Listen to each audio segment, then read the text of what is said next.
picture looks good. Yes. Hello, everyone. Before we begin, we would like to ask you to all please put your cell phones on silent or vibrate and step into the hallway if you need to take a call.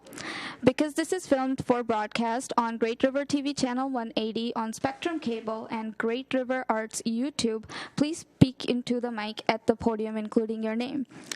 Welcome to the Little Falls Area Chamber of Commerce sponsored legislative update. My name is Pearl Watton, and I am the President CEO of the Little Falls Area Chamber of Commerce. Thank you, Representative Ron Kresha, District 10A, newly elected Representative Isaac Schultz, District 10B, for being with us today. Senator Wiesenberg cannot be attending this meeting as he is attending a session. This year's session started on January 3rd with bills already being introduced for this session. We will start today with each elected official giving an opening statement that includes which committees they are serving on during this legislative session. I ask that speakers organize their thoughts to not exceed 2 to 3 minutes at the podium. We will notify you of your available time and time being up with a sign.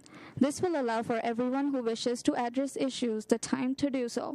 Please limit your remarks to the issues that pertain to the state government. The Chamber reminds the public that the views expressed during this session are those of the individual making the comments and not those of the Little Falls Area Chamber of Commerce. We will start with the opening statements from both our guests. Well, thank you for everyone being here, and thank you and congratulations to your new role. And you have gotten my last name more correct than most people, so thank you. So I'll just run through some of my list. I'm sure there'll be lots of questions. The legislative session started on January 3rd. It has been going quickly, and they're not all issues that I think would be priorities, but we'll talk about those. So we came out with, as many of you know, a surplus and lots of things to work on. My priorities going into this session were Social Security, taxes, middle-class taxes, property tax relief, nursing home attendance and PCAs, education funding, and working on attracting quality teachers and putting those as a priority, as well as transportation, city and county aid, and then career and technical funding for vocational training. So that's where many of the things that I had heard going into the session were priorities. What we've seen is priorities that have not been related to that. We have a governor's budget, and if you're wondering about a number, we're going to see some supplemental spending bills. A lot of that is the majority party wants to get these bills through by the end of this month because they'll be included in the next forecast, and they'll be able to have that into their next base. So that's what we're seeing. I think we should take some time to slow it down because if we were going to do a supplemental budget bill, the first thing we should do, frankly, is just throw a 2% increase in the school formula. That way we can remove some of that uncertainty, and we could have a situation where teachers aren't putting on unrequested leave of absence, and that would help us with a little bit of certainty going into the next school year, and then we could deal with other budget. But that's not what we're seeing. We're seeing some other things coming out. This week, I just put out 3 amendments or 3 bills. One of them would be a constitutional amendment for parental rights, so that they could basically choose the school that they want, whether it's public school, private school, homeschool, just so that that doesn't come into question.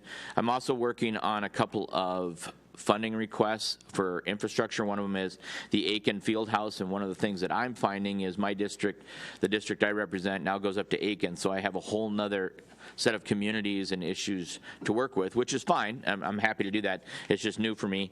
And then, of course, the Weyerhaeuser Museum, which I see Camille here, who's been pushing that hard to try to help with some of the erosion on the banks for that.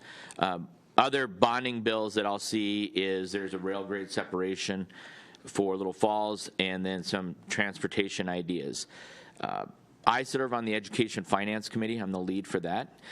One of the things that I'm hoping to accomplish in that area is setting up central Minnesota here as a transportation training hub and working with the school district and trying to find a ways that students can find that as a vocational path. It's very powerful right now, and whether you're going through the CDL or aviation or some of the other transportation, that is an amazing path for our kids, and we should be looking at that going through in the VOTEC areas. With that, I'll just touch on a couple of things that we've seen and why I'm not supporting them. One of them is there's a proposal for universal school lunches. And it sounds great, right? Every kid should eat for free. The problem is a couple of things. The way it's still a state program, and I will tell you that when things go through a state program, they get it wrong. You go through bureaucracy and it's going to be a mess. The problem is not that kids don't have access to meals. The problem is we have parents that don't pay their bills. We already have a school funding formula that if you are in a poverty situation, your meals are already accounted for. So the Kreshas pay their bills. We don't care. When I get the call that the fund balance is low, my wife just pays that, and most people do that. Some people don't, and then it puts schools in a situation where they have to do collections. Well, what my proposal is, let's just find out what those deficit dollars are, and then let's pay the schools back so they're not in collections. But this bill has $287 million in it that should be put for educational formula. The problem is, and I'll tell you this, and you're going to see lots of articles about how Representative Kresha doesn't support kids and meals, and I want them to starve and be on the streets, which some of them that's true, my kids namely, but the reality is the way this bill is done is the way the majority party and the bill author is, they're collecting our taxes from our communities, running through the state budget, and then redistributing them. So what's going to happen is the Kreshas pay their tax bill, but now we don't have to pay that lunch bill because those dollars will be put through the state budget, and we'll pay for Eden Prairie's meals. I'll pay for Minnetonka's bills. So the parents in Minnetonka, in Eden Prairie, and we saw the formulas, they're going to get these large amounts of dollars that are going into school funding for parents that can afford this. And it's not going to Minneapolis because Minneapolis is already on free and reduced. So the problem is we're redistributing the money in a very bad way, and it would be way easier just to give the schools the formula increase and say, why don't you deal with your lunch bill and not let us do it for you? So there's that. The other one that you may have heard about, and I can't believe I'm talking about this, but it's feminine hygiene products in all bathrooms. And here's the thing. I have 4 daughters. I have a wife. Many of us, we understand biological dignity. We understand the bodies do things, whether you're male or female. And if you're of a biological female, menstruation is part of that. But the schools are handling this. They have already figured out how to handle this situation and to best make sure there's accessibility for that. What is going to happen with this bill is it's $2 million for all the schools to have funding for this, and this is all they can spend it on. And again, I'm looking at this going, so I look at the school district here and I say, you're going to get, I think the number was $10,000 to buy tampons. And you're going to need 3 closets because every year you're going to get another $10,000 to buy more tampons. And you're not going to use all those tampons. And you're going to have more and more and more. And suddenly you can't, and the problem is it can only be used for those. You can't take those dollars out and use them for school supplies in the elementary, Kleenexes and other things that we hear, by the way, that teachers are buying all the time. But no, we're going to have you have truckloads of tampons in all the bathrooms. And I'm really sorry about this, but your elementary boys are going to put these all over the school field house. And I mean, and I'm pushing back and saying, why don't we let the schools deal with this? We all agree that access to these products is important, but once again, we're created a state program, and when you create a state program, we're probably going to get it wrong because the locals don't do it well. So those are some of the things, and I'll do one more thing here, and then I'll turn it over to Isaac, and that is on Monday, we have the driver's license for all bill. Okay. Should people who are not citizens in this country have access to driving? Absolutely. There are people that work, there are moms that come, or fathers that come, and they've come here for different reasons, and they're trying to establish citizenship. Yes, you should have access to driving a car, and we should find that in a way that's done legally. However, the way the bill is written, and let's talk about why the bill exists now. In 2003, the Department of Public Safety came out with a statement that said, and this was after 9/11, and this is why the law changed. The statement said that the driver's license is the gateway document to all identity, which means when you get a driver's license, that becomes your primary document for identification. Okay, we have two problems. So you get a driver's license, and you get to use that for all your documentation. Do you get to use that for voting? Do you get to use that for registering for a bank account? Do you get to use that for all these other things? It's not just about driving. So the compromise I've tried to say is, why don't we create an ID for folks that are working on citizenship to begin to get driving privileges, but that ID looks different. We do it for under 21-year-olds. We turn it sideways. I don't think that would be a hard thing. The bill author said, no, we don't want to treat these people differently. I said, but these people are different. They're not citizens, and they have different privileges. So the fight is about that and identity and security. It's not about whether or not people coming to this country should be able to drive. Those are two separate issues. But, of course, we've made this down in St. Paul way different than about people who just need access to be able to become citizens and good community members. We've made this about Ron Kresha, and I won't talk for Isaac because Isaac's a nice guy, but Ron Kresha wants to put kids on the street, not let people drive, not have access to feminine products or food. So that's going to be what's going to show up on my campaign stuff. There you go.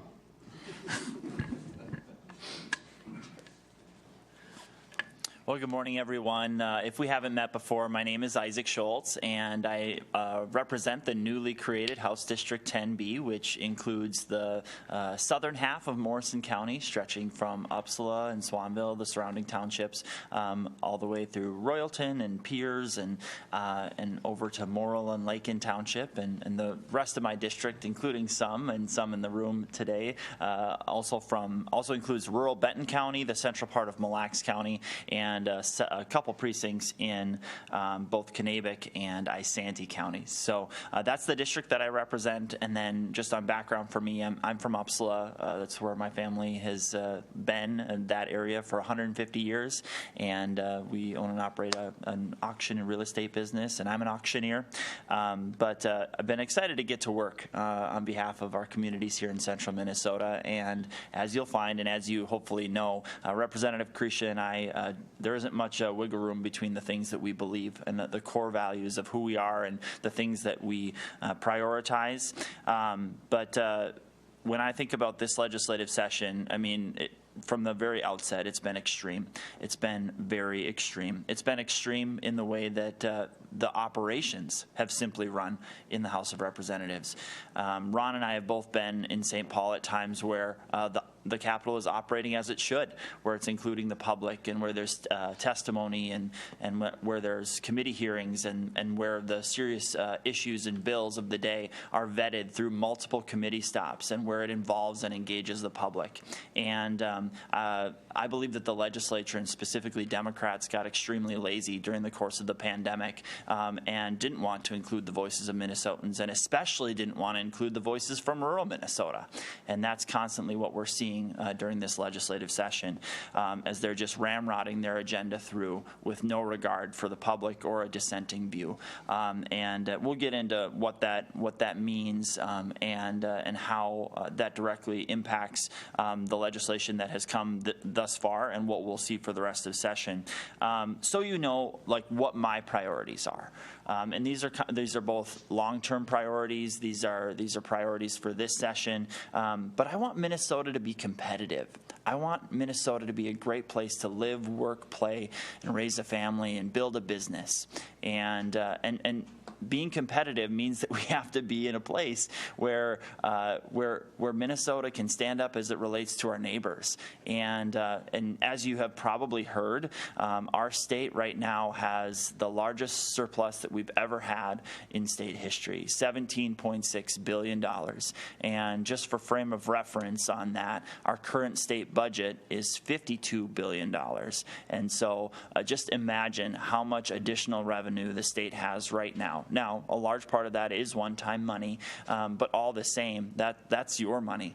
Those are your taxpayer dollars. And so what we need to do is focus upon getting that back into the hands of the people and the hardworking business owners that can really recharge our economy. That's what our focus needs to be, especially as it relates to the competitiveness of states around us. When you want to talk about North Dakota, South Dakota, and Wisconsin, and soon Iowa, they have prioritized completely eliminating our state's income tax, or their state's income tax. And we here in Minnesota have one of the top 5 highest tax rates in the entire nation. That directly impacts our competitiveness. Certainly, we have great natural resources. We have many different things that make Minnesota a competitive place for different reasons, but the priorities of the Democratic Party today literally are working against the ultimate competitiveness that we'll have in Minnesota. So I'm someone who loves to think big and to go bold in ideas, specifically as it relates to competitiveness. You know, during the last election, every single party in Minnesota, every single candidate on the ballot was talking about fully eliminating the tax on Social Security income. We've had 1 month of session. Let me ask you, has the tax on the Social Security been repealed? It sure hasn't. In fact, Democrats completely walked away from it in the first week of session. So who lied? Who lied to the people of Minnesota? It's quite clear. That should have been so simple for us to do, and it would have been such a small part of this budget surplus. I would imagine, and the actions that they've taken since then, go directly against even coming close to eliminating the tax on Social Security income this session. Ron and I would certainly vote for it, but the Democrats have just left that. When I talk about being bold, we literally need to take the steps to move towards eliminating the income tax here in Minnesota. And so I introduced a bill, or I will be introducing a bill. I have it currently in the revisor's office to work to take the steps to cut income tax rates here in Minnesota. Because you want to know what Governor Walz announced this week? He announced his budget. The governor announced his budget, and I'm not sure if you saw it or if you read it, but he proposes spending the entirety of the state budget surplus. And you know what that means? It's a 25% increase in state spending. So we go from $52 billion to $67. Imagine that. Imagine the amount of government spending and not giving it back to the people. To just pronounce this point, let me say that this isn't just Governor Walz. Last night on the floor of the House in the dark of night, when most of you were asleep, the Democrats added automatic inflators for inflation here in Minnesota. Why? So that in the future, that the people of Minnesota have the wool pulled over their eyes, and automatic inflationary increases are added to every ounce of the state budget. So that in the future, when we try to bring accountability to our state government, literally, it will be Representative Kresha and Representative Schultz move to cut funding for X, Y, and Z. Because it's our duty in the House to be the fiscal agents for the state. This is the agenda of the Democratic majority and the Democratic trifecta, and I wish I had better news for you. I'd love to color with a little bit more rosy glasses as to the state of Minnesota right now, but it's really tough. It's really tough, and it has direct impacts to rural Minnesota. And before I hand it back over, and both Ron and I are certainly excited to hear from you as to your priorities this session, but I would be remiss if I didn't mention House File 1 and Senate File 1. Abortion on demand, not codifying Roe versus Wade, not protecting women, but abortion on demand, abortion at any time, for any reason. And that passed the House a week ago yesterday. And that's on the floor of the Senate today. So that is obviously the Democrats' top priority, killing babies. Last night on the floor of the House, as I mentioned, the automatic inflator bill, but they also took up House File 7, how we dub the blackout bill. And for me, I got back home between 2 and 3 last night in the morning because we were fighting that bill tooth and nail. Why? For so many reasons. They say that this bill is about climate change. It couldn't be further from the truth. This is all about a political payback to the biggest donors of the Democratic Party. If they believed that we needed to reduce the carbon footprint, they rejected every single one of our 32 amendments that we brought to the bill that could have enhanced reliability for people, and it would have made it more affordable, and it would have been a lot safer. But instead, what we will see between now and 2040 is the installation of solar panels and wind turbines across rural Minnesota. They've decided that that they're going to go that route for full 100% carbon-free energy by 2040, and we did a little bit of math. If we took where our current energy grid is at in terms of how much we get from wind turbines, for example, and then multiplied that to reach the carbon-free future that they desire, it would mean 31,000 new wind turbines needed to be installed in the next 17 years. Where are those wind turbines going to be installed? It's not Minneapolis. It's not St. Paul. It's right here in rural Minnesota. So let's just have that in mind as we move forward. So apologize for getting a little bit long up here to start, but this is your meeting, and we really look forward to hearing from you. Our priority is to represent the great constituents in central Minnesota, and we appreciate the chance to hear from you. Thank you. We will now open the floor for any questions and comments. Please come up to the podium, state your name, and speak into the mic. Thank you.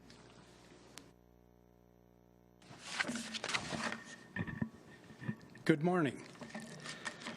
I'm here.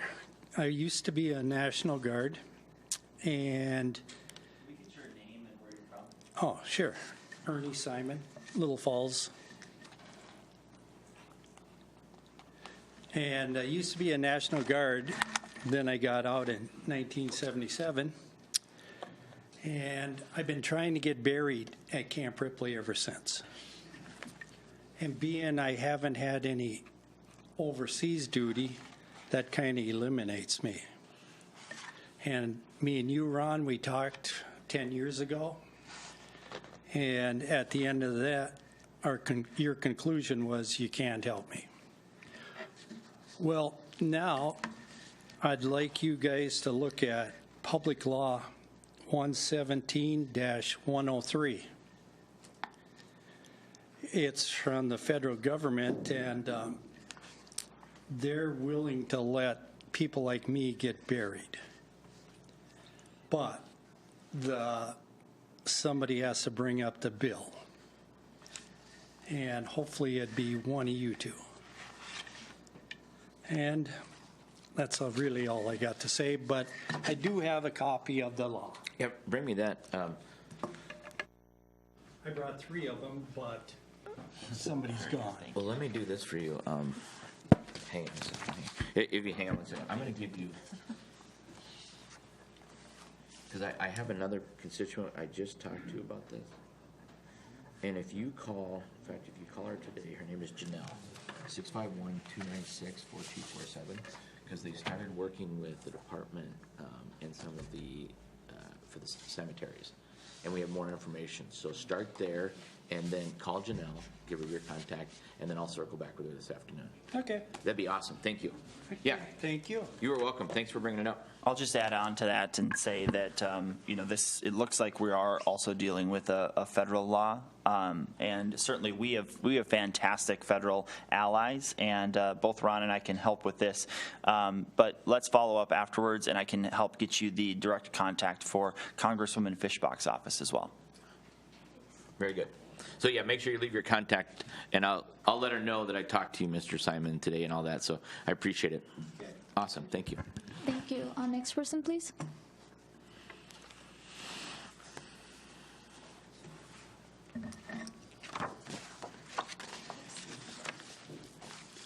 Hi, I'm Mark Petron. I'm here representing Langola Township, which is on the northern side of Benton County, and also the Rice Sportsman's Club, which is represents. And this is what we have in front of us, right?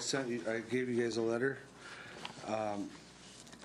I want to thank you, Ron, for helping Langola Township get high-speed internet. I have high-speed internet today because you helped me, so I want to thank you first of all for that. That was very helpful what you did, And you didn't do a lot. You just suggested some things, and it worked. But also, Langola Township, we have a lot of maintenance in our township on our roads because of the heavy farm equipment that we have in our township. So if possible, we'd like more funding to our township because of the heavy equipment. The heavy equipment has gotten a lot bigger in the last 20 years in our township. Our roads really weren't built to carry this heavy farm equipment. So that's that's the last thing I have for Langola, unless Frank, our treasurer over here, if he has something. I'll get up there in a minute. Okay. You don't have to. No, I'm kidding. It's fine. The reason I'm here to represent the Ray Sportsman's Club is because of ETABs. It seems that the casinos are looking to get rid of ETABs, wanting you guys to have a bill to get rid of ETABs. And we just wanted to let you know in this letter, it tells you a little bit about us that last year our little club paid $200,000 in taxes off the ETABs that were sold, and we donated $110,000 to our community, and that included 5 high school trap teams, and also we donated to the food shelf and other things in our community. And so this money, this $110,000 that we donated, goes to a lot of youth program, fishing teams and archery teams, and it's all in this letter, so I don't really need to repeat it except for the people in the audience, but thank you. Great. Awesome. Well, thank you, Mark. I appreciate you coming here and making it from Langola, and also congratulations, and thanks to Representative Kresha for his work in this long term for the last 10 years. But for those of you in the audience who maybe didn't hear, haven't heard yet, every township in Benton County is going to see the benefit of broadband investment, partially because of the work of Representative Kresha and the long-term work that he did, in addition to fantastic local officials. And so $24 million is coming to the district that I represent for broadband, specifically in rural parts of Benton County, as well as Mille Lacs and a couple others. And so thank you. And Mark, to your point on this issue, I know that I'm fully on board with your position as well, as it relates to the Sportsman's Club, and you raise excellent points about the concerns that we're seeing at the legislature on this issue. And then as it relates to township funding, I apologize. I'm going to miss Township Day at the Capitol. I believe it's happening next week. And Frank, I apologize for that, but we're going to get together.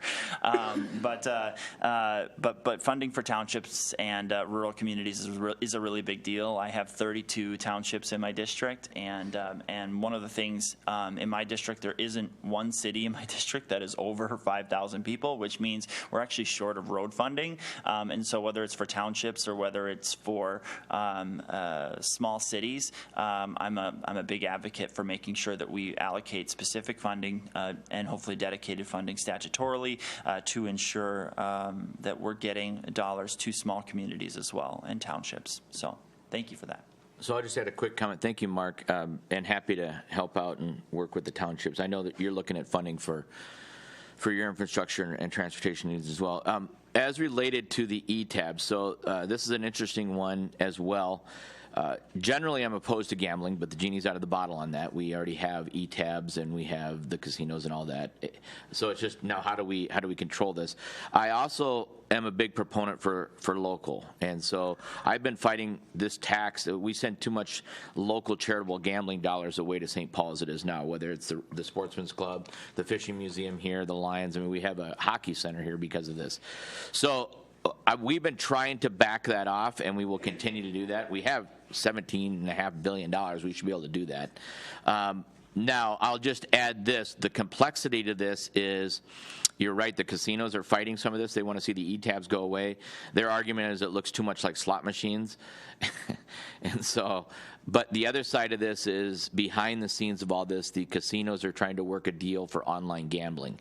And the agreement that if online gambling is legalized in Minnesota, it'll be because the casinos will have a cut of that, and then they will have control over that. I'm against it completely because I think that's also going to hurt you as well. So that's the issues. If I could be successful with this, or Representative Schultz and I could get this done for you, the best thing we could do is just let you continue to do with your e-tabs and send less dollars away so that you can do the local things that you're trying to do. Camille Warzeka, representing the Weyerhaeuser Museum in Little Falls, in Morrison County. And I want to thank both Representative Kresha and Representative Schultz for putting in the bonding bill. It's House File 616 this year. And today, Senator Nathan Wiesenberg is dropping a Senate File 867 on the floor. So his legislative assistant gave me a call and said that's going through, or he's going to put that on. And it comes at a perfect time. Yesterday, we had a meeting with our engineer who is working on a design for our Weyerhaeuser erosion problem, and we did get what the perspective, it was called an opinion of probable construction cost, and that will take over a third of what we're requesting in the bonding bill to do that. But we'll be shovel ready, and thanks to the county and the city for funds to fund that engineer. That was extremely helpful. Having something like that we can actually move ahead, we're really, really excited and ready to go. We're also not putting all our eggs in one basket. We're also looking at grant through Clean Water or one of the other groups. So we're being proactive as possible. And any advice you can give us on bringing this bill to higher profile in this during this session would be really helpful. And we're ready to go. I've got my one thing about email. I can really reach out to anybody in the state that way. So, and I've already started doing some of that, asking some of the other legislators and senators, like those in St. Cloud, who would benefit by us not falling into the Mississippi River, since they're the first city that takes their drinking water from the Mississippi River. Tried to remind them that they have a stake in our cleanup as well. Thank you very much, both of you. Yeah, so thank you, Camille. Your work's been tireless on this. The best thing is everybody in here should be emailing me and other folks for this project. We have lots of big, high-profile bonding projects, whether it's roads or rail grade separation, but projects like this that are really important, and I mean, you're essentially dealing with the erosion of the bank as the Mississippi is going through and cutting its path. So. The best thing you can do is other people help her and get some of that notoriety up. Senator Wiesenberg has introduced the companion bill, which I'm happy to see, and hopefully that'll be pushed as hard in the Senate as it is in the House. I don't know how they're doing things over in the Senate, but really what you just need is lots of voices. And yeah, and having the type of work that we have shovel ready will be. The odds are that the bids will come in, the lowest bids would be local with heavy equipment and bringing in rocks and, and more dirt to fill in. So, yeah, so it would be an asset to our county. Thanks for your work. Thank you. Hello, I'm Frank Hard. As Mark alluded to, I'm the treasurer of Langola Township. I'm also the district director on the board of directors for the Minnesota Association of Townships. I represent Todd, Wadena, Crow Wing, Morrison, Mille Lacs, and Benton counties. Excuse me. First off, I'd like to start by thanking you folks for doing this. I was at another thing yesterday, which I'll just touch on, and one of the people that was there mentioned to me, he says, with all of us bombarding you folks with visits and that, he says, I wonder how they get anything done. So we appreciate you having things like this. The one comment I wanted to make was just on the wind towers and the solar farms and that. There's a lot of concern with some of the rural folks of where we're going to turn all these things into solar farms and wind towers. How are we going to produce food to feed the country? And you know, we look around out here in rural Minnesota, and there's all kinds of land that we think is available. And my daughter lives down in Goodyear, Arizona, which is a western suburb of Phoenix. And we were down there about 10 years ago, and her development was about the only one out there. Everything else was farm fields, cotton and vegetable and that sort of thing. We were down there 3 weeks ago, and I found one field of probably 40 acres. Everything else was houses, warehouses, strip malls, Home Depots. I mean, it just, all of the farm area is gone. And so it kind of brought home to me what's going to happen when all this is going on. You know, Mark, we've got a 400-acre solar farm going in our township, and right across in Morrison County, there's another 400 acres. And there's some down in southern Benton County, they're talking 7,000 acres. You know, how are we going to replace the food that all this generates? So it's just something to think about. That's I just wanted to make that comment. And again, Ron, I hope you can join us. One other thing, we are having a Township Day at the Capitol. So it's open to any township residents. It's on our website, which is just mntownships.org.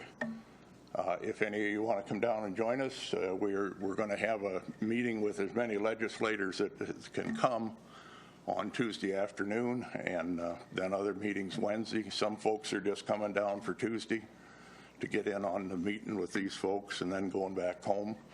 So, but anybody's available. You don't have to be a township officer. And I'd be happy to see you. Thank you very much. Thank you, Frank. I didn't realize you cared so much about the solar panel issue, and I so appreciate it. You know, we need the energy. What I was at was Northland Reliability Project informational session. They're proposing to run another high voltage line, basically from Grand Rapids down to Becker. Yeah. And it's going to come right through Benton, Morrison, Crow Wing counties, and but it's going to follow the existing one to whatever degree they can, but they're still going to have to widen the right of ways. And so, Frank, you are right on. Later on today, I'll be posting the video that from last night's floor debate where I spoke. But I literally introduced an amendment to this effect yesterday on the floor of the House. So with House File 7, as we talked about both wind turbines and with solar panels, this huge advance it's literally disincentivizing our farmers from farming and threatening the future of agriculture here in Minnesota, which is our backbone. And it's absolutely devastating what is going on. So we did additional math on this last night, and it's something like 780,000 acres of solar panels would be a part of House File 7, this blackout bill that they passed last night. And so directly to Frank's point, and when he mentions Sherburne County, and I'm not sure if there are any farmers here from Sherburne County, and this isn't an attack on any single farmer in the room, but what in the world is our government doing when we are paying farmers more money to install a solar array on their land and taking that away from future agriculture production, threatening our food security, which is more than a big deal for just us. This is a regional and national and worldwide issue. And I really appreciated last night during the course of the debate, one of the members also who represents a big agricultural community, he specifically said, you realize that every single time you install a solar panel on a farm here in Minnesota, you're literally cutting rainforests in Brazil. That's the choice. That's the choice. And and there's a lot we can do in the township level. I'll be signing on to a bill with Representative Paul Anderson in the next week that specifically changes how the solar panels, and when those are installed, they avoid paying taxes too. And then they do it 1 year at a time. And it just eats up our rural agricultural land. And so I see some of my friends who are on the county board here in the room, and I wonder if there's some local ordinances we can put into place to ensure that we are securing who we are in our ag land here and protect it from being overrun by solar panels. I also, by the way, I just have to mention this. So the committees that I sit on, and I should have said that at the start, I sit on the Environment and Natural Resources Committee, the Labor and Industry Committee, and the Sustainable Infrastructure Committee, which is dealing with all of this additional federal money that is coming to Minnesota. And the reason I mention that is we had the MPCA come and testify before our committee, and particularly all of state government, in case you didn't know this, there's a holy grail called the Minnesota Climate Action Plan that every state agency has been put in charge of designing here in Minnesota, which is just to bring about every liberal wish list of radical environmentalist policy that could exist in every state agency. And I asked the director of the MPCA program over that, and I said, so what are we going to do when we continue to disincentivize farmers and we continue to land grab their land and install solar panels? He hadn't even heard that was a problem. He hadn't even traveled in rural Minnesota to see our land taken up by solar panels. Solar panels made in China by slave labor, or mined, the minerals mined by child slave labor and then made in China. It's absolutely wrong. I'll just add so the issue will be presented as, who's for clean energy and who's not. What we're faced with when we look at state programs that come through is everything Representative Schultz said is absolutely correct. Let me throw some other things out. So here's what we'll hear on the backside of this as we see more expansion for wind turbines and solar. The counties will come to us and say, where am I putting them in the landfill?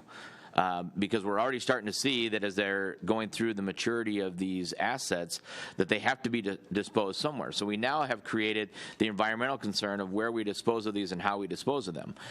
We've already eliminated nuclear energy, which is unfortunate because nuclear can be very powerful, but of course we're worried about where the waste would go, but yet we're okay putting the solar panels and the wind turbines products right into the ground for your landfill. So we're going to have counties coming to us saying, how do we dispose of these? And that problem is going to be. The other thing is, because there is no zero sum. Everything has a consequence. What a lot of people don't understand is when you put up wind turbines in Minnesota, they are run with greased hubs that have to be heated with electricity so that they can start to spin. So we've already got these cold greased hubs, just like any other propeller. You've got to keep these parts moving. So I mean, the inconsistencies and the incongruencies of what we're facing with these are astronomical. And the reality is this: when I work with utility companies and co-ops, and we may not always like the rate increases and all that, but boy, we sure like it when we turn the lights on and when it's cold like it's about to be for the next 2 weeks. We have to work with them on transmission lines, and we have to work with them on how we're going to keep those up. And that is, so the best thing we can do is partner with them. It's not that they want to, when I talk to utility companies and specifically co-ops, it's not that they want unclean energy. They want efficient energy that they can deliver, and those co-ops are trying to make that reasonable for us in rural Minnesota. You go back to the Rural Electrification Act. So those are all the balancing things, but if this progresses, we will see, I guarantee you, we will see requests for landfills in rural Minnesota, and then designating which counties are going to get some of this highly toxic items. So that's what I have.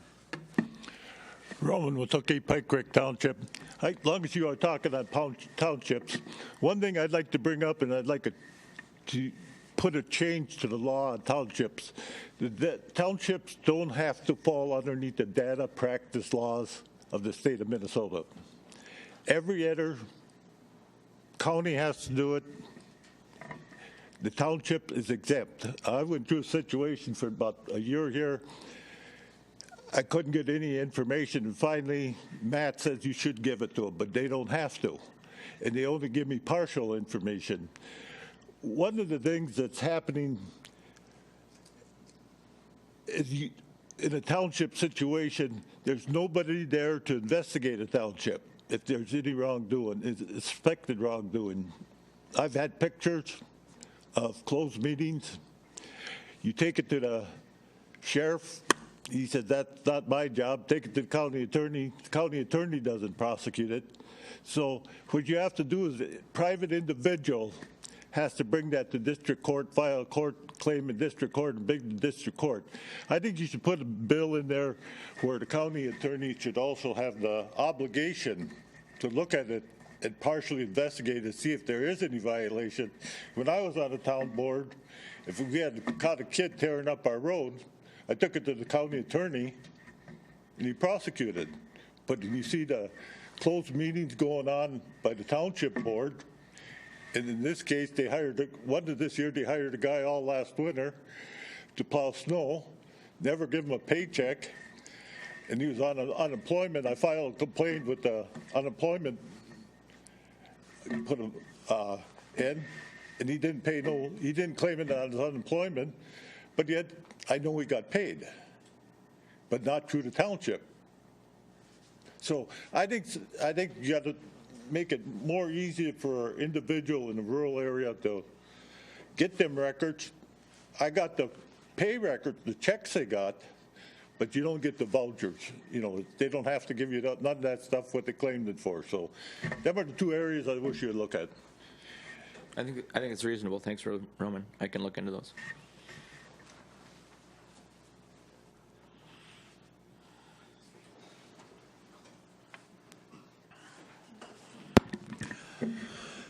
Doug Dahlberg, Little Falls. I have a few hats, but I'm going to touch because I thought this might be the spot to throw it in when you talked about ETABs, Ron. I know I've talked to you and previous representatives as well about just the lower tax rate on charitable gambling. It's about charitable gambling gets anywhere from probably 3 to 5 cents per dollar of gaming, and as you know well, where they're going to pay off U.S. Bank 22 years in advance because of gambling revenue. So anyway, I know you touched on it, but I would certainly appreciate that, that reduced tax rate. So thank you. Thanks, Doug.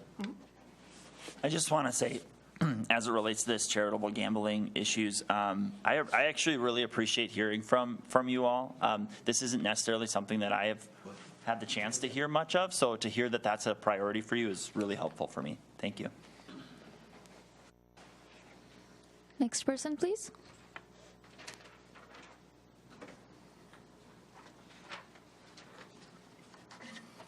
Good morning, everyone. Thank you all for coming.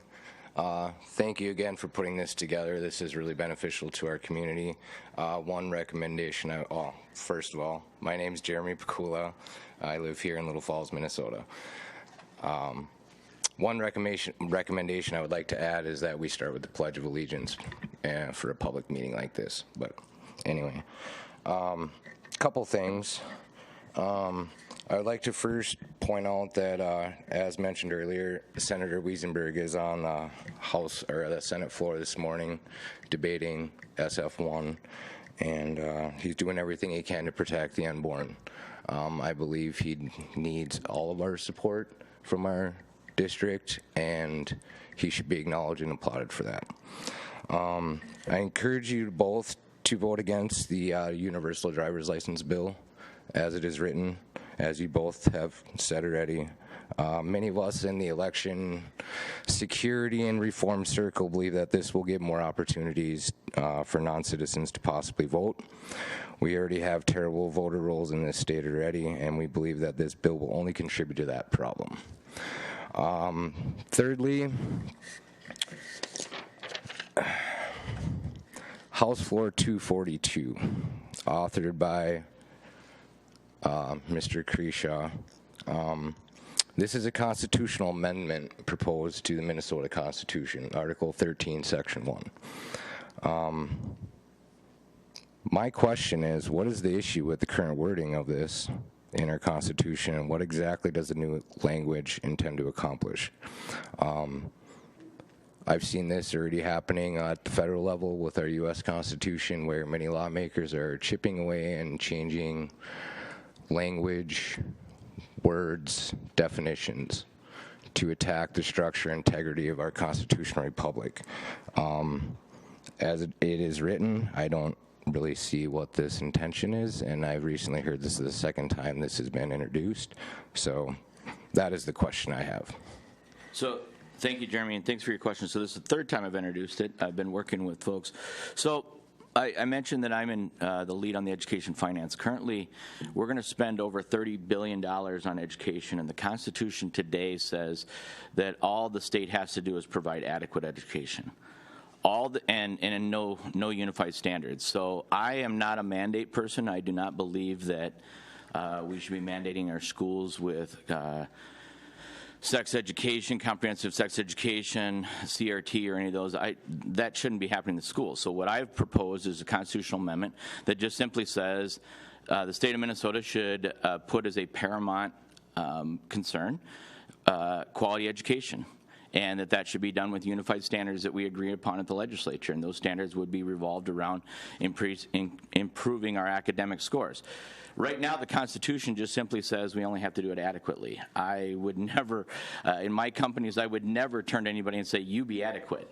And I certainly don't think that the state of Minnesota should be adequate in anything. So it's just a simple amendment that would I also remove the funding. If you are a school district that is not performing well, the schools, that funding formula could be changed. I don't think that we should set up a funding scenario that's unequal to students, which is what we already have right now. And so this would put us in a better spot.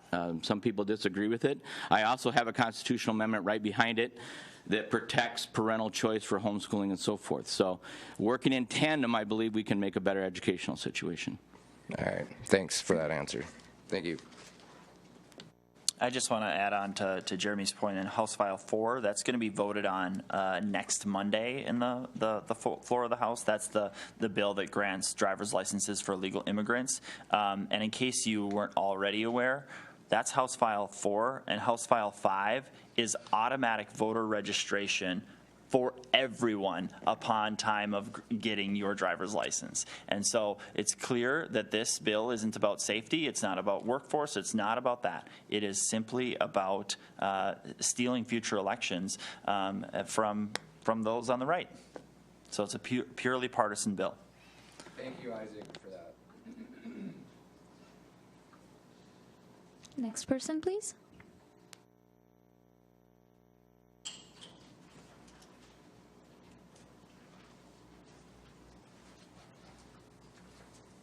Not everybody gets to wheel up here. Good morning. My name is Doug Plouffe, and I'm a Morrison County resident. And my concern for this session in the legislature is chronic wasting disease. Has anybody talked about it yet this morning? No. Okay. Well, since its discovery in Minnesota in 2010, we've had about 188 cases of chronic wasting that have been found in wild deer. And I think the DNR has done a pretty good job of trying to control this disease, but it's been extremely expensive for them.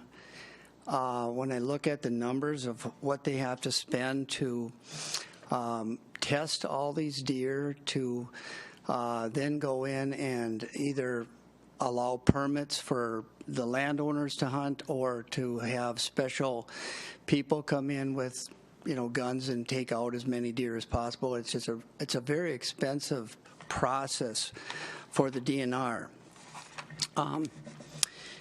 Hunting activities in our state bring in a lot of money. I mean, a lot of money, 500, 750 million, somewhere in there annually. And I think that the deer hunting really has driven the economic engine of the DNR also. So without deer hunting, it's very problematic for the DNR to keep up their funding. In areas where CWD has been detected, and there's 11 deer unit areas now that are under surveillance all the time, there's hunters have quit hunting.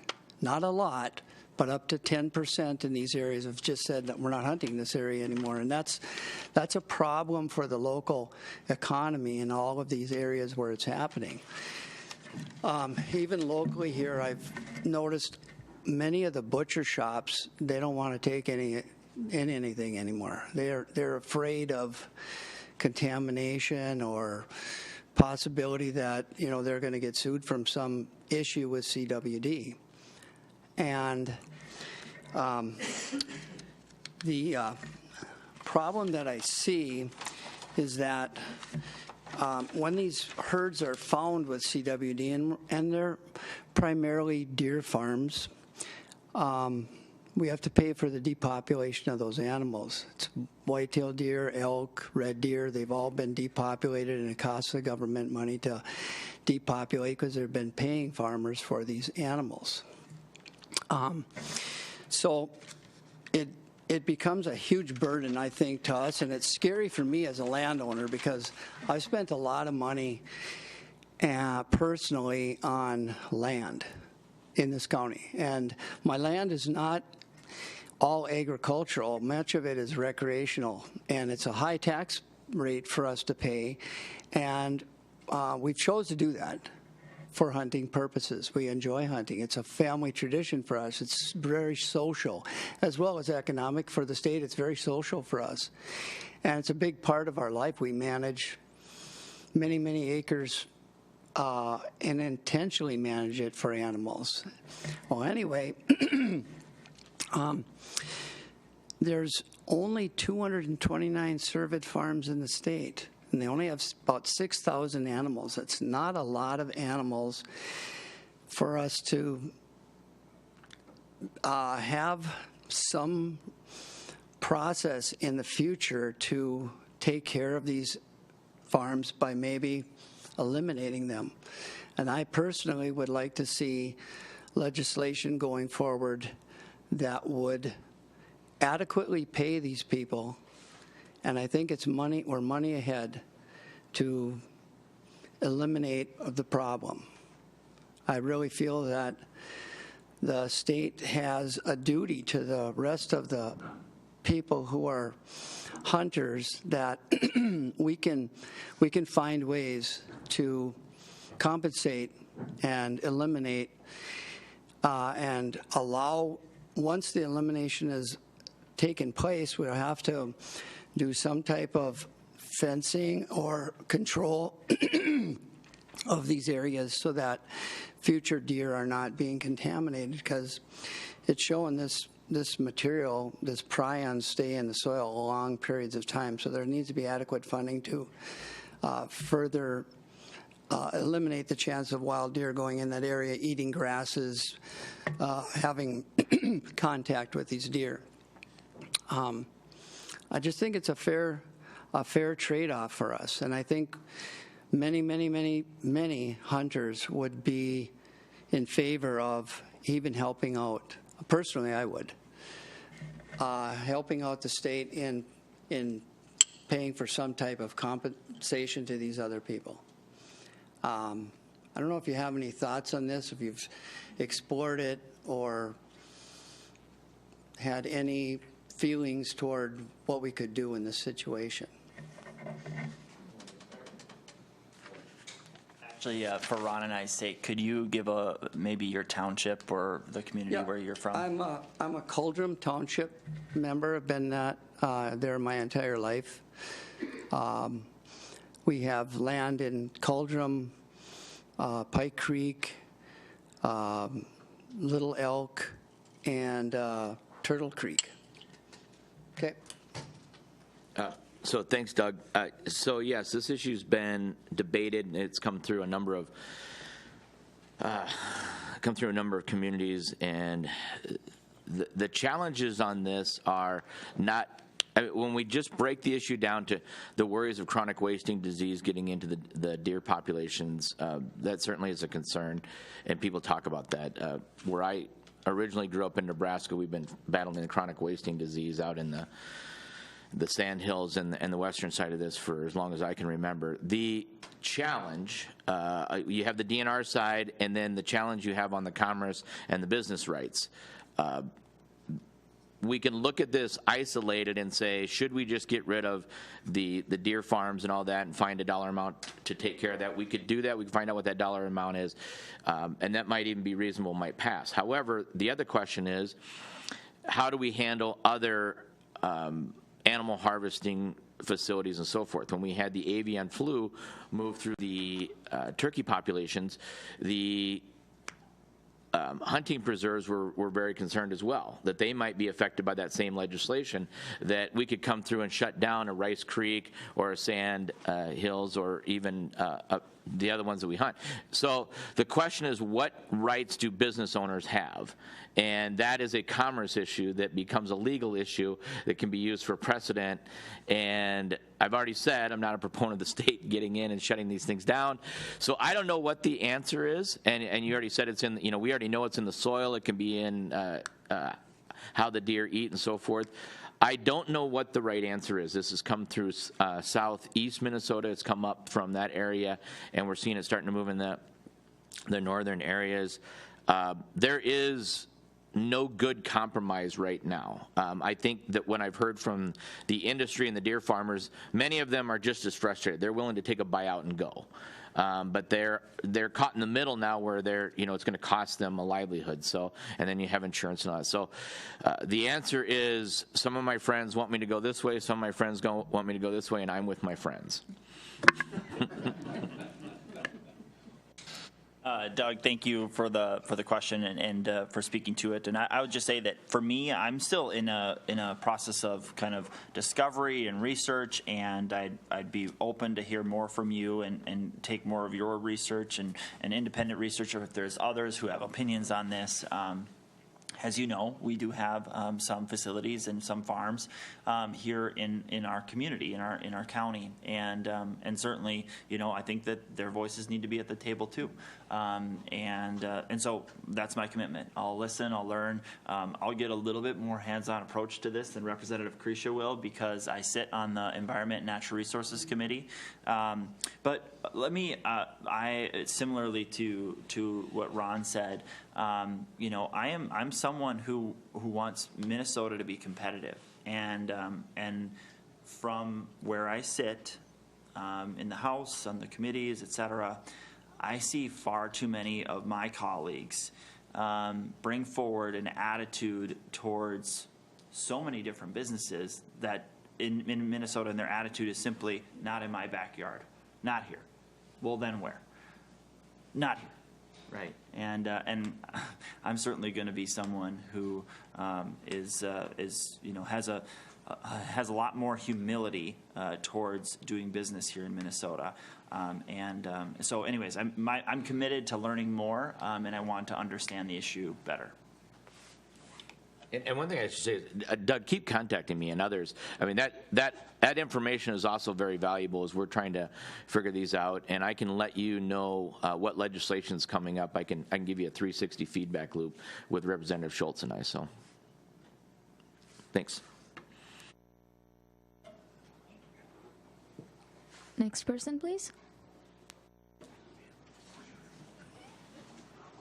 Isaac was driving, Sheriff. It wasn't me. Unfortunately, I've heard that one before. Sheriff Sean Larson, Little Falls, Minnesota. First off, I got a ton of respect for both of you, so thanks for being here, and always thank you for being readily available and answering questions and giving me feedback when needed. Just a couple topics I want to talk about. First is legalization of marijuana. And then secondly, I just wanted to address the fentanyl issue going on here locally, statewide, and nationwide. Regarding the marijuana bill, you guys probably have a lot of the same beliefs, but from a law enforcement perspective, public safety perspective, just want to make sure you hear it from me, because we've been reaching out to our colleagues, i.e. in Colorado and other states, saying, hey, how did this affect you? And there's a lot of issues. I'll just give you a couple of them. First off is there's no roadside test. Like right now, if I pulled somebody over for drinking and there's alcohol detection, I could introduce a PBT, which is a preliminary blood test, and it's going to give me your blood alcohol concentration. Therefore, I have a threshold or a number to go off of, whether or not you're over the limit or not. And then we'd get into field sobriety and potentially an arrest if needed. So we don't have that yet if we were going to introduce marijuana and if it became legal.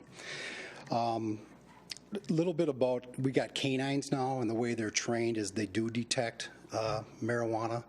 So if I have reasonable suspicion, I'm going to run a canine dog around the vehicle, and the dog would indicate on the vehicle, which would give us the right to search that vehicle.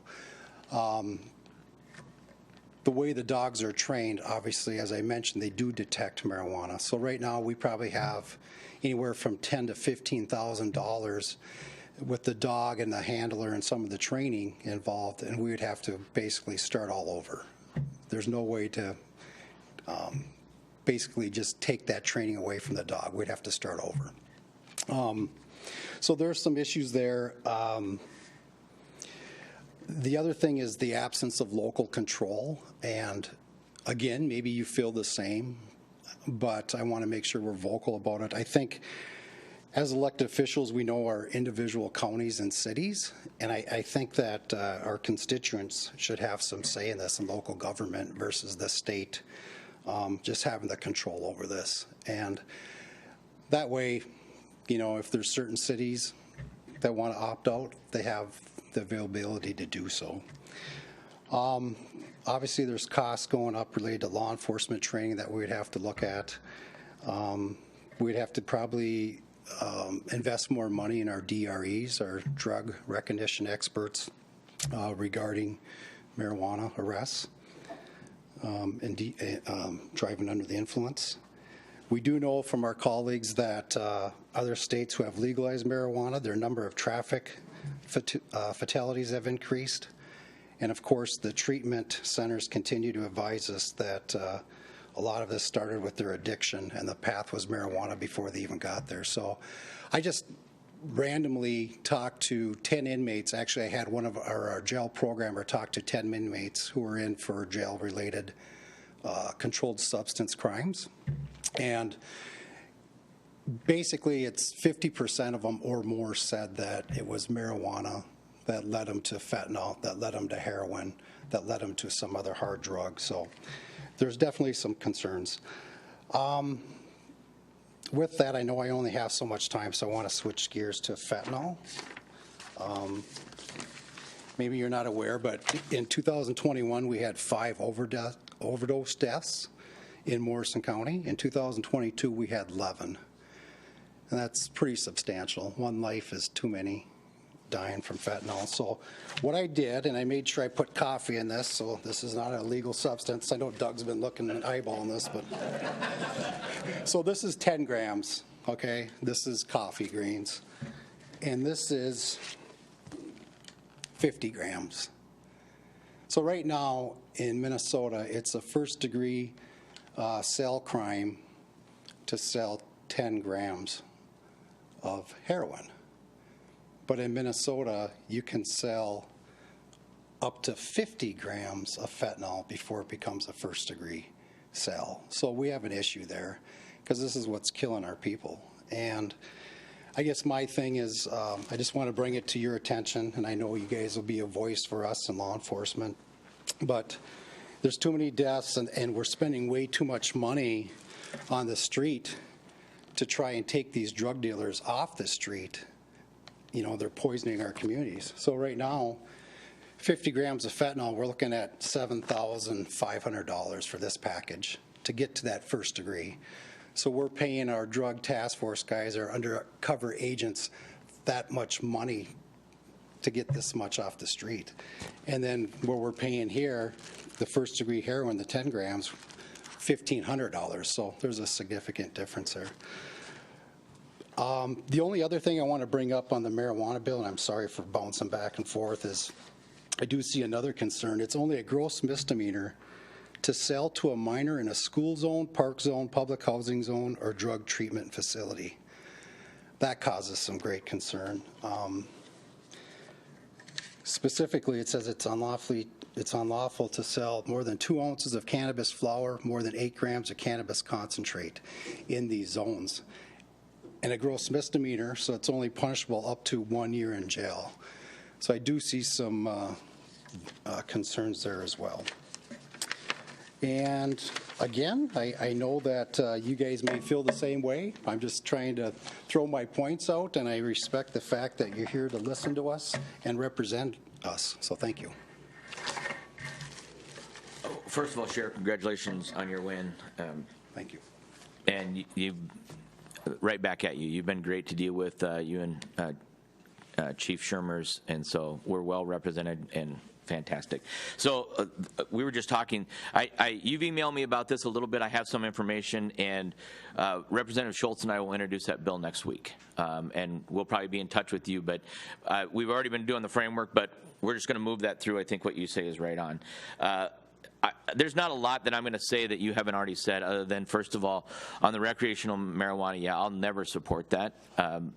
There's so many bad reasons about that, and a lot of that comes from my work in the child protection as well as the schools. I mean, first of all, let's just start here, right? Right-wing nut job, hate state government. The first thing we have to create with legalized marijuana is a regulatory agency. Why would I spend more money on government? I don't want to do that. And I've looked at the tax numbers. Every single projection says the tax revenue won't raise enough money to cover it. So the argument's out there, hey, we're going to get all this tax dollars, we're going to buy stadiums, we're going to educate kids, we're going to do all this. No, you're not. You're going to be short. You're going to create a regulation agency that now is going to go around and audit all of these cities and businesses. So we've created a nightmare there. And then the other side of the cannabis side is, and the marijuana, the recreation, it's a gateway to hell.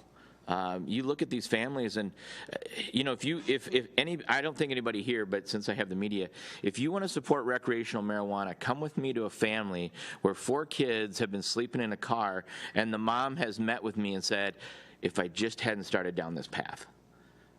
And then we'll talk about this drug. And then we'll talk about how that leads to fentanyl and away it goes. And it's just, like I said, it's a gateway to hell. And you just, so yeah, no way for me. I would just ask if, the law does go through, be patient with us, work with public safety, and let's figure it out together and just bring us to the table. And let me just say this, and I know Isaac, Representative Schultz is going to jump in. Sheriff, the law is going to go through. The number one stated, here were the stated priorities, and I try not to just say, in a heavy-handed way, the Democrats are doing this, but the Democrats are doing this. This is Speaker Hortman's priorities were abortion, conversion therapy, driver's license, legalizing marijuana, and energy. Those were her 5 priorities at the start of the session. And we're seeing those topple time after time again, and they have the votes. And I will tell you, at least on the House floor, they used to let us argue these and try to raise our amendments. They're not even doing that. This is just flying through. I mean, we're 3rd week of session, and we are going to see probably most of these bills on the governor's desk by mid-February. That's ridiculous. No, I agree with Ron, and I really appreciate hearing from you, Sheriff Larson, and thanks for the leadership that you provide to the county in helping keep us safe, and we're certainly very grateful for that. As it relates to the marijuana bill, this has been being developed for, a long time, and specifically over the last about 5 years. There's been a lot of work put into this. So if anybody thought that marijuana legalization was simple, I invite you to read the now over 300-page bill about legalizing marijuana in Minnesota, and the regulatory environment and the safety aspects and the labor aspects, and there's so many different things to it. So by comparison to most of their agenda, the marijuana bill is at least taking some public input, and I believe it's going to go to 12 different committees. So there's a lot of opportunity to provide public input. So if that's something that interests you, I invite you to do that, or contact or write letters. You can send them to Representative Kresha or myself, or to the committee themselves. I don't think that we need to take this step. Again, this isn't a high priority of mine. Frankly, I I didn't hear about it on the campaign trail at all, right? People were talked about. They talked about affordability and lowering taxes and things like that. So this isn't a priority that I've heard in our community, and so I don't intend to vote for this bill. At the same time, there's plenty that we can do, and that's why I say, like, if you do want to impact this legislation, there still is time if you want to make those changes, and it's not necessarily on partisan lines on this particular bill, and so certainly add those voices, and Representative Kresha and I will, and couldn't agree more. And thank you, Sheriff Larson, for just providing us that update on fentanyl. We'll certainly prioritize that, but as we all know, that's also a failure of the federal government to control the southern border. The other thing I would add, Sheriff Larson, you probably share this, let me know if I'm overstepping, but one of the biggest things we have as elected officials, whether it's your level, our level, is, and people ask us, what can we do? Honestly, I need you. We need you talking about this. I get to press one of 3 buttons. One of them is yes, one of them is no, and the other one is reset to try it again. That's all I get to do. And if I don't have people talking about how this impacts your communities, that's, I'm one of 134. We're, if you want to do the fractions, we're 2 134ths. The problem is too many people that I represent just say, this doesn't affect me. The fact of the matter, it does. It affects your transportation, it affects our employment, and it affects how many jobs we can bring in. I mean, every single thing we do, every piece of legislation we've talked about today affects our rural communities in an amplified way, because we have a less population density, and it's just very, very difficult. So we really do, whether you agree or disagree with us on some of these issues, please go out there and help carry the water on that. Please let people know, contact us or contact the bill authors, because otherwise, I hear this all the time. I didn't hear any opposition to this, and the bill goes right by. And that's really where the rub of this comes together. I know, I don't know if Jeremy is still here, but yeah, there you are, Jeremy. I know people talk to me about my constitutional amendment using the word democracy versus republic. The fact of the matter is we are a democracy, because a democracy is you. It's your voice allowing us to amplify that. And when I don't have that, it's really, really hard of what we do. So like I said, I have 3 buttons, yes, no, and reset. But you have microphones, and you have emails, and you have families, and you have conversations. That's really where this has got to go. I mean, when you see the things that come out from the Morrison County Sheriff about fentanyl, my God, tell your kids, get to them. Because the last thing in the world you want as a parent or a relative is, I didn't know. I didn't know this was coming. And so that's just what I would throw out for whatever help I could get. Next person, please.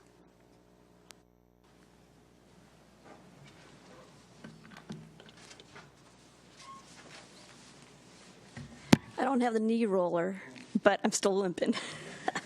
Bridget Fitzgerald, Little Falls Township.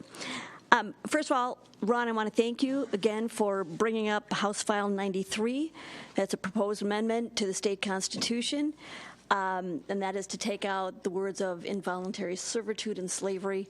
In our state constitution, it's been brought up in many, many other states, many, many southern states.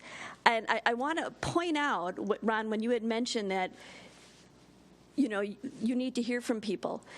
Well, one thing you have to recognize is that, as I have figured out over the years of doing this, is that if I send an email to somebody who's not my legislator, I get an email back saying, thank you, but if you're not, let me know if you're part of my constituency. So the deal is, we need to contact our families. Ron said, contact your families, contact your friends. Make sure those are the families and friends in other districts. And if they're supportive, they can contact their legislators. That gets the word out. Because we don't have, like on any of these bills, we don't have everybody of our legislators supporting all the bills or co-authoring them. So I would suggest that. Second, Ron, you and I had years ago, and I was just thinking of it this week, had talked about looking into changes that could be made for background checks for those working in nursing homes, et cetera. The issue is there's people who had worked in nursing homes for 10, 15 years. There's a new owner of a nursing home that comes in. They have to go through all new background checks for all their people. And there's new laws that says who can or who can't work in a nursing home. And so those people lose their jobs, can't get back in, even though they've had good work results and haven't had any issues. But their criminal history from when they were juveniles or certain actions and criminal backgrounds that they have now from the past are still there, and there's really no way for them to get them off their record. So I would strongly suggest, if that hasn't gone anywhere, and I haven't heard anything about it, but I would urge that we look into that, because we have all our nursing homes, care centers. I have an aunt who's in a memory care, and they need workers. And there's wonderful workers out there who haven't been able to get beyond what they did as a teenager or in early adulthood that they've turned their life around on already. A real quick short one, Mr. Schultz, I haven't met you before. You had put in House File 358 on the civics education, which is great. I think I had that, age myself, in 9th or 10th grade. My only question on that is, in your bill it says have it done in 11th or 12th grade. I'm not sure why there's a limit on it instead of saying anywhere throughout high school. And finally, I have concerns about House File 452 and House File 356. 452 is allowing people to carry firearms to the state fair. I think what we've seen in other mass shootings in other states, that worries me. We have alcohol there. We have clearly everybody from every persuasion and political and anything else. What were those two bill numbers again? 452 is a state fair. I think that was yours. Yep. And 356 is the defensive home. Yep. My concern on the defensive home is I think it's really broad. I think that we have to be careful about the reading of my reading of that bill leaves it wide open that anybody could use it, and it'd be very hard. Anybody could come forward and say, somebody walked in my house, I made a mistake, I thought it was somebody who was an intruder. That's another life gone. So I have concerns about that. But thank you. On the civics bill, I just thought it was already in the education packet. Go ahead. Yeah. Hey, that was a great line of questions and bill introductions and questions. So thank you. I mean, that I really appreciate getting this feedback. And I'm going to get on Representative Kresha's House File 93 on the involuntary servitude. And then particularly, so let's talk about House File 452. So for those who don't know, this would give law-abiding gun owners the opportunity to carry at the state fair. And I signed onto this bill very intentionally. So I was at the state fair. That last weekend. And that, was it a Saturday? I think it was a Saturday or Sunday, where there was that shooting at about 10 o'clock. I had left the state fair at 8 p.m. that night. On December 23rd, I was at the Mall of America. I left at 6:30. The shots went off at 8. Law-abiding gun owners are the people who are going to be able to help keep us safe in that situation. The more that we have law-abiding gun owners in communities and places like that, the less crime we're going to see. And that's actually, that's backed up in stats. That we have that, there is state data to suggest that that's the case. And so I do support law-abiding gun owners' ability to carry in a place like the state fair. And personally, that would make me feel more safe. And I'm not someone who personally carries at the state fair because I am enjoying a beverage or two. And then the other one, I mean, I'm a supporter of castle doctrine or stand your ground legislation, and so to that impact, I mean that's who I am as a Second Amendment supporter, and I believe an individual has that right to defend their home. So Two quick things. Thank you, Representative Schultz, and thank you, Bridget, for that. Yeah, I couldn't believe when I saw that was still in the Constitution. I'm like, this is a no-brainer. So, and now I've been second author on it, and so we're going to keep moving on. So, thank you and the conversation. So, let me get this straight, Representative Schultz. You've been at 2 places that they've had shootings, and I don't have a law yet that says you can't go anywhere, because it seems to be you that's the issue. And you stand next to me all the time. Gosh. I don't have a law that says I have to carry when I'm with you. And that was all in the last 6 months. But no, I don't mean to make light. These are serious issues as well, and I work with the sheriff's departments and all of them trying to understand all those balances. And I fall in line with Representative Schultz. And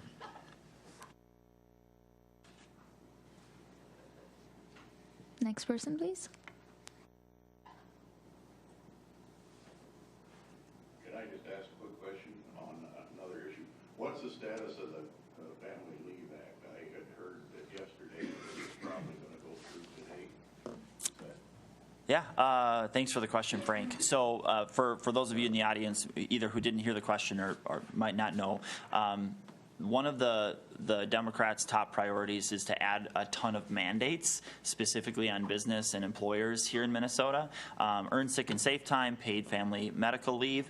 And let me actually be super clear about this. So between those 2 initiatives and other initiatives that already exist in state law, if these bills go through, would allow for up to 26 weeks of leave, paid leave, and you'd still be able to keep your job. And you as a business owner would have to pay for that. And that's not just for full-time employees. That's for part-time employees and for seasonal employees. Imagine the onerous mandates that would create for business owners here in Minnesota. What are you trying to accomplish here? Like, I believe, like, I grew up picking rocks and baling hay in Swampville and Elmdale Township. Why are we trying to strip away the dignity of work here in Minnesota? Certainly there's a lot that can be done with this bill. Those pieces of legislation, both earned sick and safe time and paid family medical leave, come through my committee, Labor and Industry. And so they have not yet come through, or at least paid family medical leave has not come through that committee yet. So that has a few stops to make. And certainly I've appreciated, I have gotten some contacts from employers here in our community. And I just encourage more, because all of these costs will be passed onto the consumer, and at the end of the day, we're telling people that they don't have to work and they can still be paid. yeah, the other thing, thank you for that, Representative Schultz. The other thing that I would add to this is the problems I have with this is we're running a state program through state agencies again, which is going to be more and more layers of mandates, regulations, and so forth where we get it wrong. And the reality of this is, I've run a couple companies, owned a couple of. If you don't treat your people well, they leave, and so you learn to treat your people really well, and you find ways for them to deal with all the.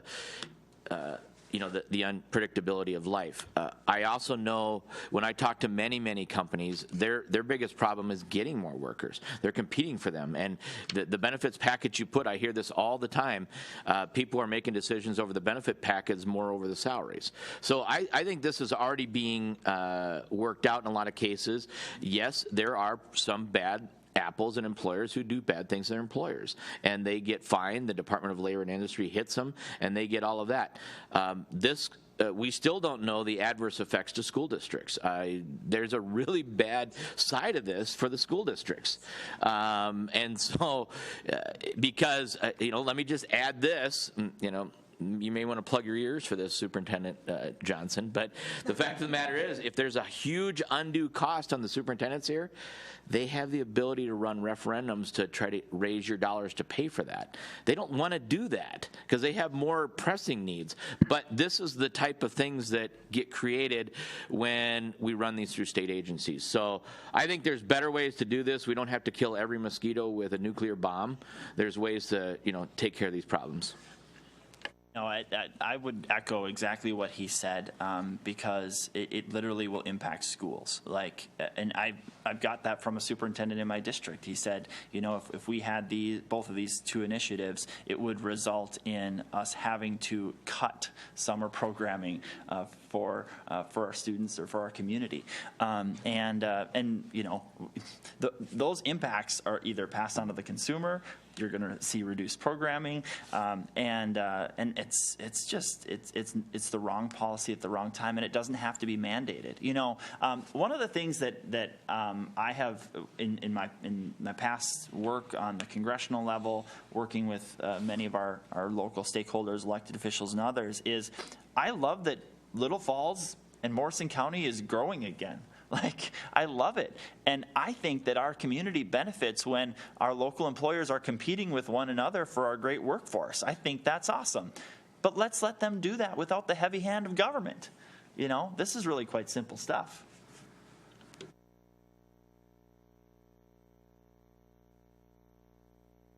Any questions? Okay, then we will have some closing statements from y'all, and thank you. We don't have to use the full half an hour for closing. No, you don't. I open, you close. Well, number one, thank you for this opportunity. For me, it is so helpful to hear from you as to the priorities that you have. It is so helpful to add some color to the issues that Ron and I discussed down in St. Paul.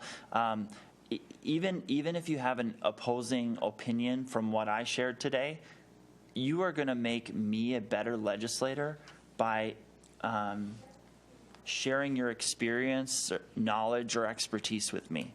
You literally help me be a better public servant, and that's the open invitation that I give to you. Is I want your feedback. I want to hear from you on the issues, and I'm in these committee meetings for the first time. These bills are coming up from things that are really high priority, big issues, to things that are really small and really tiny. And I want to be able to ask good questions as to the impacts that they'll have to central Minnesota. I love being able to ask those questions but sometimes I might not know it, right? We have such a vast array of issues that we have to understand, and I might only have that much information on it, and it's that deep, right? So I want to be able to ask good questions. So your involvement, your engagement in that is super helpful to me. And then I'll just say, it is the honor of a lifetime to serve the community that I love so much, and share it with Ron. It's a blast, and these are big issues. These are big times, and it's hard. It's really hard right now in Minnesota with the agenda of the trifecta that the Democrats have in St. Paul. It's not easy, but to know that you all back home have our backs, that's pretty important to us. So thank you. Yeah, thanks for that, Representative Schultz, and thank you. This is a great crowd. There's always been wonderful attendance. And I would just echo a bit of what you heard, and I'll add this. Our offices are 20 feet away, and we talk all the time. And I can tell you, in my time in the legislature and representing, there are some issues I've become more entrenched in, other ones I've changed on and moved in that. And that comes from conversations here. And what we find is, when we can start to build coalitions, we can start to build relationships, we can make things happen, but it really does come from these conversations. So I hope, and I try really, really hard, and I try to remember some of the faces of the emails I get. So if you send me an email, every one of those emails I look at, and you don't get a templated response back. I look at them, I'm trying to be thoughtful, and I try to remember in every single dealing I deal with is I don't have an email in front of me, I don't have an angry remark, I don't have a good remark, I have a person behind that remark who has a real legitimate concern. And that's where we have conversations about things, and we look for context. So thank you for what you bring, and thank you for the opportunity to do what we do. Thank you to Representatives Kresha and Schultz for being with us today. Thank you to the City of Little Falls for letting us use the council chambers for this session, and to Mark Sloop from Great River Television for filming the event. Remember to contact our elected officials with your comments and concerns. They cannot represent us if they don't know what the issues are. Thank you all for coming.